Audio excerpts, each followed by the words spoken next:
अस्सलाम वालेकुम स्टूडेंट्स। आज हम लोगों ने पढ़ना है लेक्चर नंबर 8। रिपन टैंक का ही है रिफ्लेक्शन।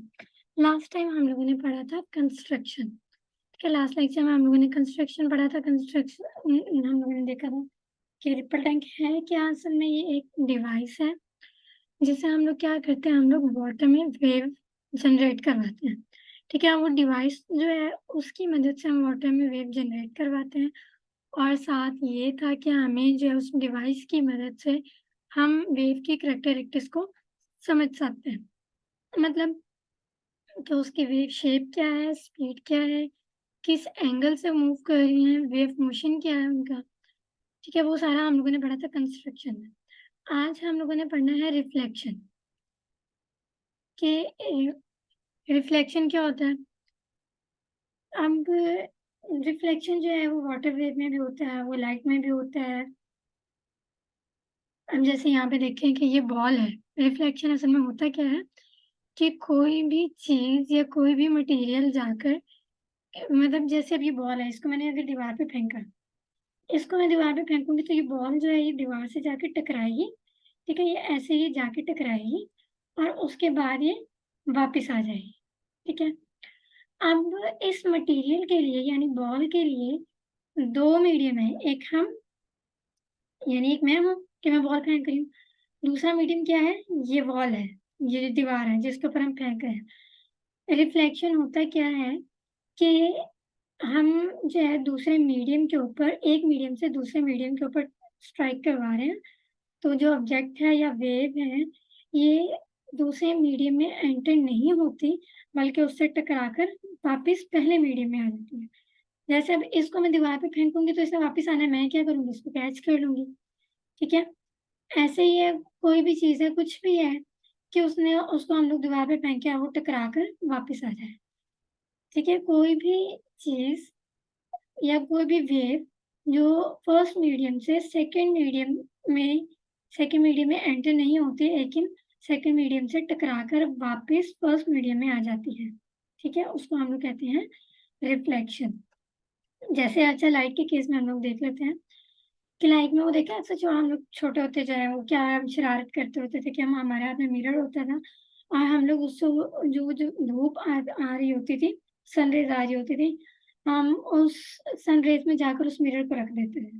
और क्या होता था कि वो जो सनरेज है वो ऐसे आके मिरर से टकरा कर, वो यहाँ से टकराती थी और ऐसे वो रिफ्लेक्ट कर जाती थी। तो हम क्या करते थे, हम उस मिरर को घुमा के जो है वो कभी या तो वॉल के ऊपर कुछ बना रहे होते थे या हम किसी के फेस पे मार रहे होते थे कि उसको हम लोग तंग कर रहे होते थे, हम शरारतें करते थे। तो वो क्या थी, वो लाइट की रिफ्लेक्शन थी कि सनरेज जो है वो आती है, सनरेज सन से आती है। फर्स्ट मीडियम इसका क्या है, इन्वायरमेंट, हवा के, वो उसमें से होके आ रही है। ठीक है, सेकंड मीडियम इसका है मिरर, कि हमने मिरर जो है वो सनरेज के दरमियान में रख दिया है और वो सनरेज मिरर पे लगती है और वो टकरा कर रिफ्लेक्ट हो जाती है। ठीक है, बिल्कुल इसी केस में सेम वाटर वेव में होता है।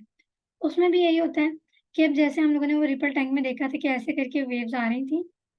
ठीक है, हम लोग वहां पे उसके ऐसे कोई भी चीज, कोई पतरी या कोई वुडन वुडन का पीस या कुछ भी हम लोगों ने उसके रास्ते में रख दिया। अब जो है यहाँ पे ये ऐसे वेव्स आ रही थी, इससे टकरा कर वो बेंड हो जाती है और रिफ्लेक्ट हो जाती है। ठीक है, अच्छा यहाँ पर है ये रिपल टैंक की कंस्ट्रक्शन जो हम लोगों ने इसको लास्ट लेक्चर में भी डिस्कस किया था।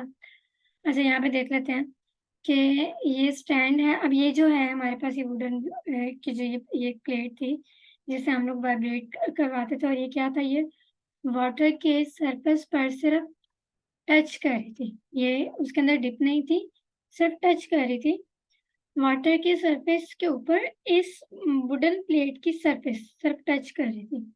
ठीक है, तो जैसे इसने वाइब्रेट किया, इसने क्या किया, इसने वाइब्रेट किया, इसने वाटर में डिस्टर्बेंस क्रिएट करवाई। तो ये जो सीधी सी लाइंस हमें शो हो रही हैं, ये क्या थी, वेव प्रोड्यूस होना शुरू हुई। ठीक है, अब ऊपर हमने ये बल्ब क्यों लगाया था, ये जो इलेक्ट्रिक बल्ब है ये हमने क्यों लगाया था, क्योंकि ताकि इसकी लाइट पड़े यहाँ पर। ठीक है, और यहाँ से हमें जो है ये जो वेव्स प्रोड्यूस हो रही हैं इनका इमेज हमें नजर आए नीचे इस पेपर पे या फिर स्क्रीन पर, तो हमें वो कैसे नजर आती थी? वो अक्स जो है, इन वेव्स का अक्स जो है या इनका जो इमेज है वो हमें कैसे शो होता था? Dark and light, dark and bright line हमें शो होती थी कि जो क्रस्ट है वो ब्राइट लाइन में होता था, जो टफ है वो डार्क लाइन में हमें शो होता है। ठीक है, कि इसका ऊपर जो है वो लाइट पड़ने की वजह से हमें यहाँ पे ये पैटर्न शो हो रहा था। अच्छा, ये तो था इसका कंस्ट्रक्शन का था कि हम लोगों ने चाहिए बल्ब क्यों लगाया था, और क्यों लगाया था, क्योंकि ताकि हम लोग इसका जो है ये देख सकें, हम इसका पैटर्न देख सकें। अब यहाँ देखते हैं कि अब क्योंकि यहाँ पे हम लोगों ने देखा कि दो मीडियम थे, एक हम थे जिसने बॉल फेंकी, दूसरा मीडियम था वॉल। ठीक है, तो वो उसमें रिफ्लेक्ट होकर आ रहा था। अब यहाँ पे भी तो अगर हम लोगों ने रिफ्लेक्ट करवाना है, हमने रिफ्लेक्शन का प्रोसेस करवाना है रिपल टैंक में भी, तो इट्स मीन हमें यहाँ पर एक और मीडियम रखना पड़ेगा। अब एक मीडियम तो हमारे पास है वाटर, जिसमें वेव प्रोड्यूस हो रही है।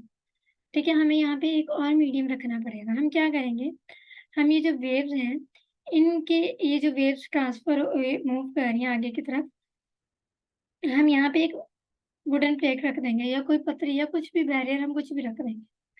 ठीक है, तो क्या होगा कि ये जो वेव्स हैं ये आगे से टकरा रही हैं, ये से टकराने के बाद क्या हो जाएंगी, ये रिफ्लेक्ट हो जाएंगी कि ये फर्स्ट मीडियम से सेकंड मीडियम पे टकरा कर वापस फर्स्ट मीडियम में आ जाएंगी। ठीक है, ये ऐसे आ जाएंगी। अब क्या है, ये थी ये वो वेव्स आ रही थी, ये वेव्स थी जो आगे मूव कर रही थी। ठीक है, उसके बाद क्या हुआ, ये अब यहाँ पे है ना ऐसे पार्टिकल्स थे, यहाँ पे पार्टिकल था एक, इसका यहाँ पे था एक, यहाँ था एक, यहाँ था, वाटर पार्टिकल्स थे ना, ये ऐसे, ये छोटे छोटे पार्टिकल्स हमें पता है कि जो वो एनर्जी गेन करते हैं और फिर उसके बाद आगे आगे एनर्जी ट्रांसफर करते चले जाते हैं। तो ये जो है ये छोटे छोटे पार्टिकल्स थे, ये मूव कर रहे थे। अब इनकी वजह से वेव प्रोड्यूस हो रही थी। जैसे ही यहाँ पर आए, इधर आए, इससे टकराए, तो ये ऐसे नीचे की तरफ बैंड होगा। ठीक है, नीचे की तरफ ये रिफ्लेक्ट होगा। अब ये ऐसा नहीं है कि इसको ऊपर चले गए या इस साइड पर आ गया, ऐसा नहीं है। रिफ्लेक्ट होकर उसी मीडियम में वापस आ गए, फर्स्ट मीडियम में वापस आ गए। अब यहाँ पे हम लोग क्या करते हैं, हम यहाँ पे एक टेंजेंट ड्रॉ कर लेते हैं।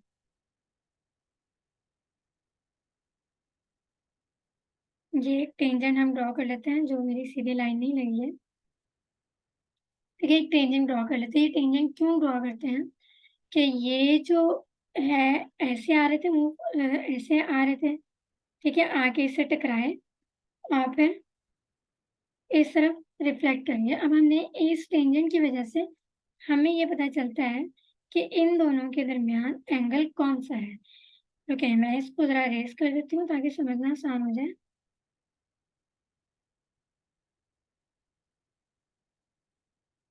और ये जो हमारा रेस हो गया, अब मैं इसके ऊपर दोबारा से टेंजेंट ड्रॉ करती हूँ और फिर हम यहाँ पे एंगल बनाते हैं कि एंगल कौन सा है, किस हम टेंजेंट क्यों ड्रॉ कर रहे हैं।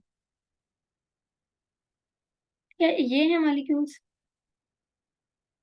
ये मॉलिक्यूल्स हैं, ये शो हो रहे हैं कि ये ऐसे आ रहे हैं और फिर ऐसे मूव कर रहे हैं। ठीक है, हम यहाँ पे एक टेंजेंट ड्रॉ कर लेते हैं।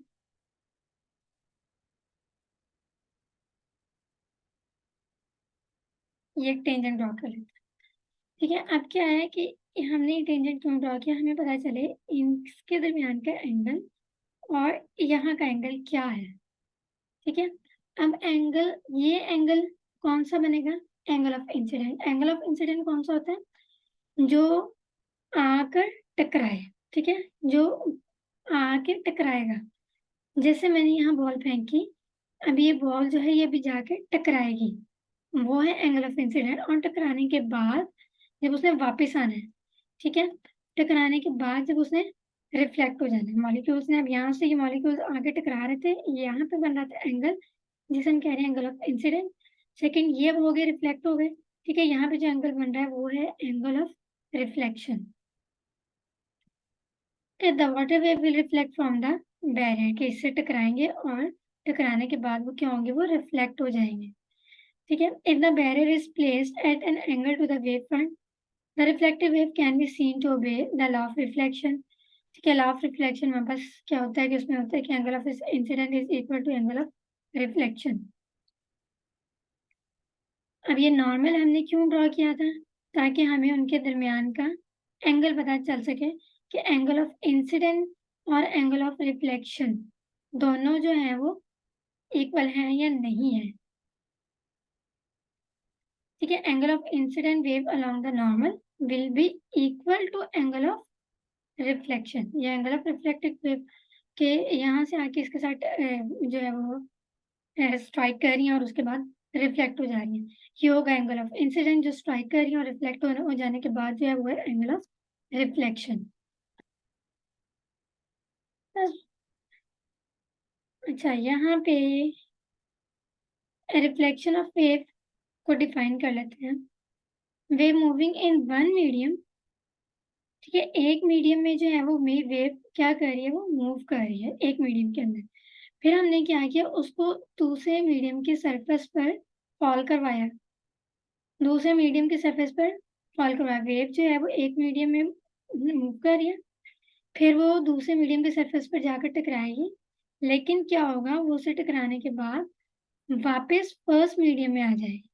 ठीक है, such that angle of incident is equal to the angle of reflection, कि जिस एंगल से वो जाके स्ट्राइक करेगी उसी एंगल से वो रिफ्लेक्ट हो जाएगी, एंगल चेंज नहीं होगा।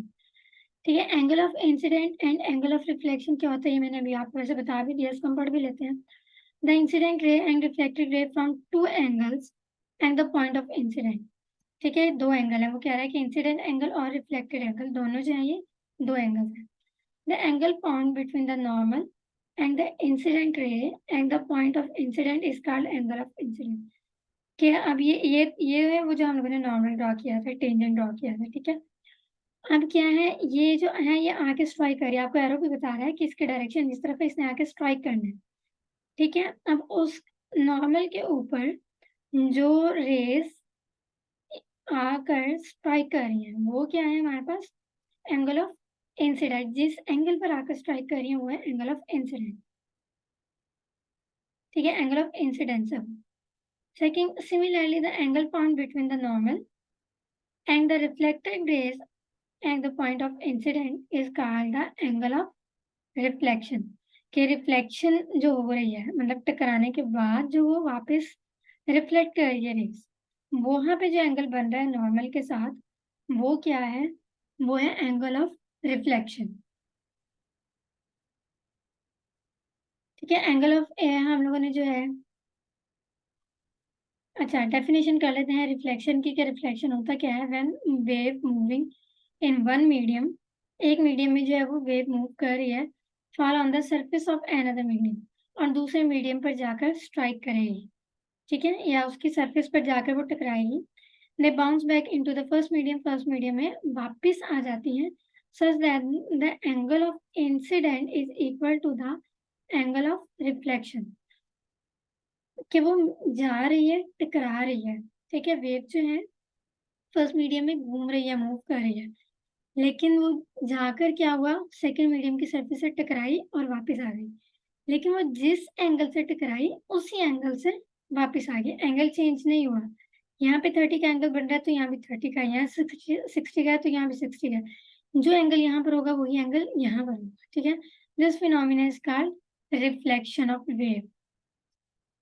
क्या है इसमें, एक तो मीडियम चेंज नहीं होगा, मीडियम जो है वो चेंज नहीं होगा। ठीक है, दो मीडियम इसमें यूज हो रहे हैं, लेकिन वेव जो है वो सेकंड मीडियम में एंटर नहीं होंगी, वो सेकंड मीडियम से टकरा कर वापस आ जाएंगे, वो सेकंड मीडियम में एंटर नहीं होंगी, मीडियम चेंज नहीं होगा। ठीक है, एंड सेकंड कंडीशन इसकी ये है कि एंगल ऑफ इंसिडेंट, कि जिस एंगल से जाके वो टकरा रही है उसी एंगल से रिफ्लेक्ट हो जाती है। ठीक है, छोटा सा आसान सा टॉपिक था ये, कि इसमें क्या था कि सिर्फ एंगल ऑफ रिफ्लेक्शन के बारे में ही था, कि हम लोगों ने सिर्फ दो चीजें मेन, कि एक तो ये कि जिस एंगल से जाके टकरा रही है उसी एंगल से वापस आ रही है। ठीक है, उसी एंगल से जो है वो वापस आएगी, जैसे यहाँ पे लिखा हुआ कि जिस एंगल से जाके टकरा रही है उसी एंगल से वो रिफ्लेक्ट होकर वापस आ जाएगी, फर्स्ट कंडीशन। सेकंड इज ये कि वो मीडियम चेंज नहीं करेगी, कि जो रेज हैं या वेव्स हैं वो मीडियम चेंज नहीं करती, बल्कि वो अपनी फर्स्ट मीडियम में वापस आ जाती हैं। जैसे मैंने आपको मिरर की एग्जांपल दी है कि उसमें क्या होता है कि वो सन रेज आ रही होती हैं, ठीक है, सनरेज आ रही होती हैं, यहाँ पे अगर हम कोई मिरर रख देते हैं तो वो उसके साथ टकराती हैं। टकरा के ऐसा नहीं है कि वो मिरर होता है, टकरा के ऐसा नहीं है कि वो आगे चली जाती है, नहीं, बल्कि वो रिफ्लेक्ट हो जाती हैं, यानी कि अपने फर्स्ट मीडियम में वापस आ जाती हैं। तो ये दो कंडीशंस हैं कि एंगल ऑफ इंसिडेंट और एंगल ऑफ रिफ्लेक्शन इक्वल होते हैं। और सेकंड ये कि दो मीडियम बेशक यूज हो रहे हैं, लेकिन सेकंड मीडियम में रेज जो है वो नहीं जाती, उसमें एंटर नहीं होती, फर्स्ट मीडियम में वापस आ जाती है। ये था हमारा आज का टॉपिक। और नेक्स्ट हम इंशाल्लाह इसका पढ़ेंगे रिफ्लेक्शन। आज हम लोगों ने किया, नेक्स्ट हम लोग करेंगे इंशाल्लाह reflection. Thank you so much.